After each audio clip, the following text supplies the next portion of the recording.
ታሪካችን የሚጀምረው ዴቭኪ የተባለች ጎበዝ የባዮሎጂ መምህርትን እያስመለከተን ነው። ዴቭኪ በትዳር ህይወቷ ደስተኛ ብትሆንም ግን አንድ ትልቅ ትግል በውስጧ ይመላለስ ነበር። እሱም ከእንጀራ ልጇ ከአርያ ጋር መቀራረብ አለመቻሏ ነው። ዴቭኪ ለአርያ እውነተኛ ፍቅሯን፣ እንክብካቤዋን ብትሰጣትም ብታሳያትም አርያ ግን የገዛ እናቷን ቦታ ልትተካላት እንደመጣች አድርጋ ስለምታስባት እናቴ ብላ ለመጥራት ፍቃደኛ አይደለችም ነበር።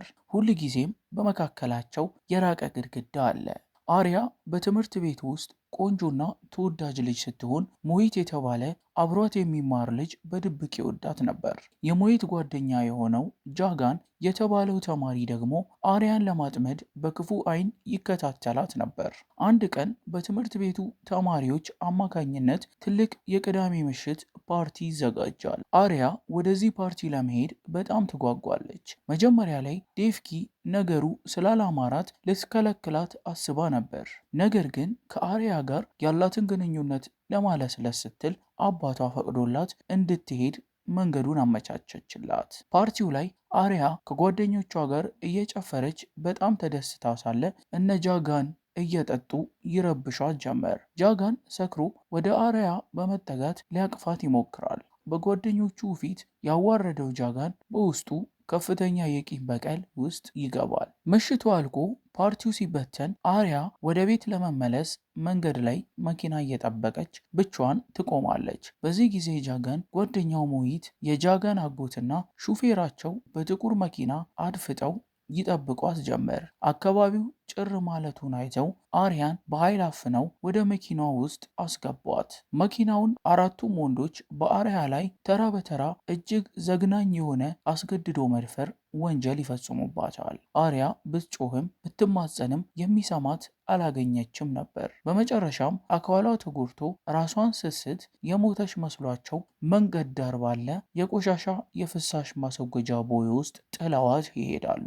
በሌላ በኩል ዴቭኪ እና ባለቤቷ ልጃቸው እስከ እኩለ ሌሊት ድረስ ስላልተመለሰች በጭንቀት ስልኳ ላይ ቢደውሉም አልነሳ አላቸው። ሌሊቱን ሙሉ ሲፈልጓት አድረው ማለዳ ላይ ከፖሊስ ጣቢያ አስደንጋጭ ጥሪ ደርሳቸዋል። ልጃቸው በሕይወትና በሞት መካከል ሆና ሆስፒታል መሆኗን ይነገራቸዋል። ዴቭኪ ሆስፒታል ደርሳ የልጇን የተጎዳ አካል ስታይ ሁሉም ነገር ይጨልምባታል። አርያ በሆስፒታል ውስጥ ለመዳን እየታገለች ትገኛለች። ዴቭኪና ባለቤቷ ልጃቸው ላይ የደረሰው አስከፊ ጉዳት ሲመለከቱ በሐዘን ይሰበራሉ።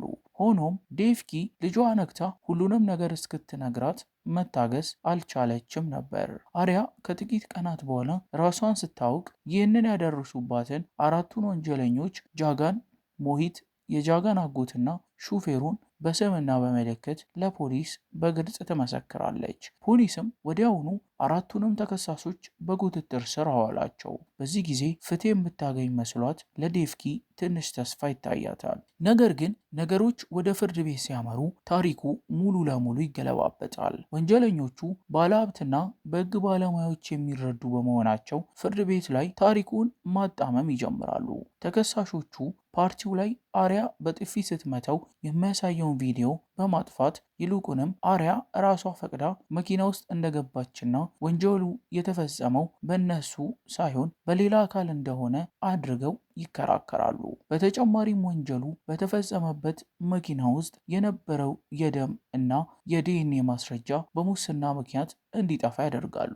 የአርያ ጠበቃ ወንጀሎቹን ነፃ ለማውጣት ሲል አርያን ፍርድ ቤት ላይ በአደባባይ ስም ማጥፋት ይፈጽምባታል። አርያ በዚህ ፍርድ ቤት ውስጥ በደረሰባት የስነ ልቦና ጥቃትና ውርደት ምክንያት ዳግመኛ በድንጋጤ ውስጥ ትወድቃለች። በመጨረሻም ዳኛው በቂ ማስረጃ የለም በሚል ምክንያት አራቱንም ወንጀለኞች በነፃ ያሰናብታቸዋል። ፍርዱ ሲሰማ ወንጀለኞቹ በፍርድ ቤቱ አደባባይ ላይ ዴቭኪን በትዕቢት እያዩ ይሳለቁባት ጀመር። ሕጉ ፍትህ ሊሰጣት ባለመቻሉ እና ልጇ በአደባባይ በመበደሏ የዴቭኪ ልብ በቁጭትና በእልህ ይሞላል። ዴቭኪ ሕግ ሊያስከብርላት እንዳልቻለ ስትረዳ ፍትህን በገዛ እጇ ለመውሰድ እና ወንጀለኞቹን አንድ በአንድ ለመቅጣት ትወስናለች። ለዚህ ደግሞ መረጃ የሚሰጣት ዲኬ የተባለን በሳል የግል መርማሪ በገንዘብ ትቀጥራለች። ዲኬ መጀመሪያ ላይ ነገሩ ግራ ቢያጋባውም የእናትን ቁጭት ተረድቶ የአራቱንም ወንጀለኞች የዕለት ተዕለት እንቅስቃሴና ደካማ ጎን ማጥናት ይጀምራል። ዴቭኪ የመጀመሪያ ኢላማ ያደረገችው የመኪናውን ሹፌር ነበር። የባዮሎጂ መምህር በመሆኗ መርዛማ የሆኑ ኬሚካሎችን እንዴት መጠቀም እንዳለባት ታውቃለች።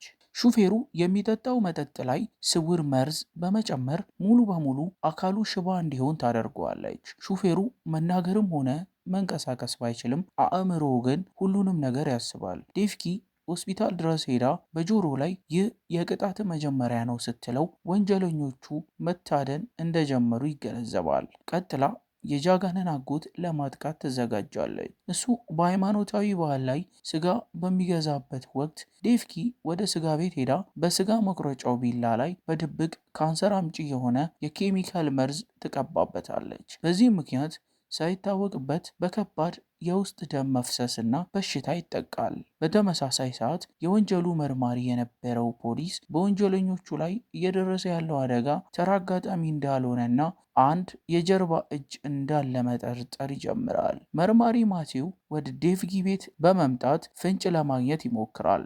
ዴቭኪ ግን ምንም እንዳላወቀች ሆና በብልሃት ታመልጣለች። ዴቭኪ የልጇን ደፋሪዎች በስልትና በጥበብ አንድ በአንድ መቅጣት ትጀምራለች። አንድ በአንድ መቅጣት ስትጀምር፣ በአንጻሩ ደግሞ ፖሊሱ ወደ እሷ እየተቃረበ ይመጣል። ታሪኩም በከፍተኛ ጥርጣሬና ውጥረት ውስጥ ይገባል። ዴቭኪ ሶስተኛውን ወንጀለኛ ማለትም የአሪያ አብሮ አደግ ጓደኛ የነበረውን በወቅቱ ጥቃቱን ያላስቆመው ሞሂትን ኢላማ አደረገችው። ሞሂት በተፈጥሮ ግብረ ሰዶማዊ መሆኑን ዴቭኪ በዲኬ አማካኝነት ደርሳባት ነበር። ዴቭኪ ይህንን ሚስጥሩን ተጠቅማ በሰዎች ፊት ስሙ እንዲጠፋና ከቤተሰቡ ጋር እንዲጣላ በማድረግ የስነ ልቦና ስቃይ ታደርስበታለች። በመጨረሻም ሞሂት በደረሰበት ውርደትና ጫና ምክንያት ራሱን እንዲያጠፋ ወይም ሕይወቱ እንዲያልፍ ታደርገዋለች። በዚህ ጊዜ ዋና ወንጀለኛ ጃጋን ጓደኞቹ ላይ እየደረሰ ያለው አደጋ ተራ ነገር እንዳልሆነ ይረዳል። ከጀርባው ማን እንዳለ ለማወቅ በቁጣ ይነሳል። ጃጋን መረጃዎችን በማሰባሰብ ከዚህ ሁሉ ሴራ ጀርባ የዴቭኪ እጅ እንዳለበትና እሷን የሚረዳት ደግሞ የግል መርማሪው ዲኬ መሆኑን ይደርስበታል። ጃጋን የዲኬን በድንገት በመኖሪያ ቤቱ በመያዝ እጅግ አሰቃቂ ጥቃት ያደርስበታል። ዲኬ እየሞተ ባለበት ሰዓት ጃጋን በስልክ ዴቭኪን በመጥራት የዲኬን ስቃይ በስልክ እንድትሰማው ያደርጋል። ጃጋን ለዲቭኪ ቀጣዩ ተራ ያንቺና የልጅሽ ነው በማለት ይዝትባታል። ዲቭኪ ረዳቷን በማጣቷ እና ልጇ ላይ አዲስ አደጋ በመደቀኑ ከፍተኛ ድንጋጤ ውስጥ ትወድቃለች። በሌላ በኩል ፖሊሱ መርማሪ ማቴው በዲቭኪ ላይ የነበረው ጥርጣሬ ወደ እውነት ይለወጣል። ዲቭኪን ለማሰር ወደ እሷ ቢመጣም መርማሪው ማቴው ጃጋንን እሷን እና ልጇን ሊገድልባቸው እየፈለጋቸው እንደሆነ ይገነዘባል። አራያ ከአካባቢው ለመራቅ በበረዶ የተሸፈነ ተራራማ ቦታ ውስጥ ለመሸሸግ ትሄዳለች። ዲቭኪ ልጇን ለማዳን ወደዚያው ስትሄድ ጃጋንም እሷን ተከትሎ ለመበቀል ወደዚያ ስፍራ ያመራል። ዲቭኪ እና አራያ ራቅ ባለ በረዶ ተራራ ላይ በሚገኝ የእረፍት ጊዜ ማሳለፊያ ቤት ውስጥ ተሸሽገው ሳለ ጃጋን ዴቭኪን ሙሉ በሙሉ በቁጣ ታውሮ እሷንና አርያን ለመግደል መሳሪያ ይዞ ወደ ስፍራው ይደርሳል። ጃጋን በሌሊት እቅዱን መተግበር ይጀምራል። መጀመሪያ የዲቭኪን ባለቤት ላይ ጥቃት ያደርስበታል። በመቀጠልም ዲቭኪንና አርያ ለብቻቸው ያገኛቸዋል።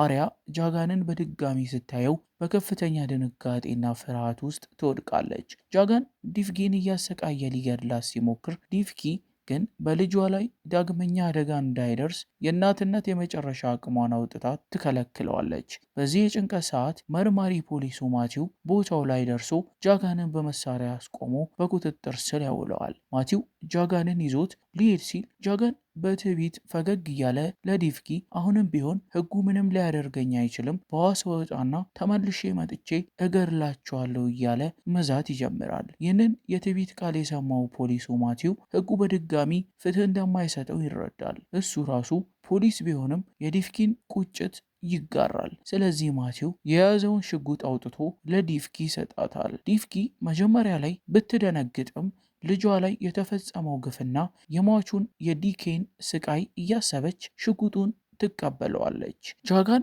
ዲፍኪ ልትተኩስበት እንደማትደፍር እያሰበ ሲሳለቅባት ሳለ ዴፍኪ ግን ምንም ሳታመነታ ጃጋን ላይ ተኩሳ ሕይወቱ እንዲያልፍ ታደርገዋለች። በመጨረሻም ዋናው ወንጀለኛ ሕይወቱ አለፈ።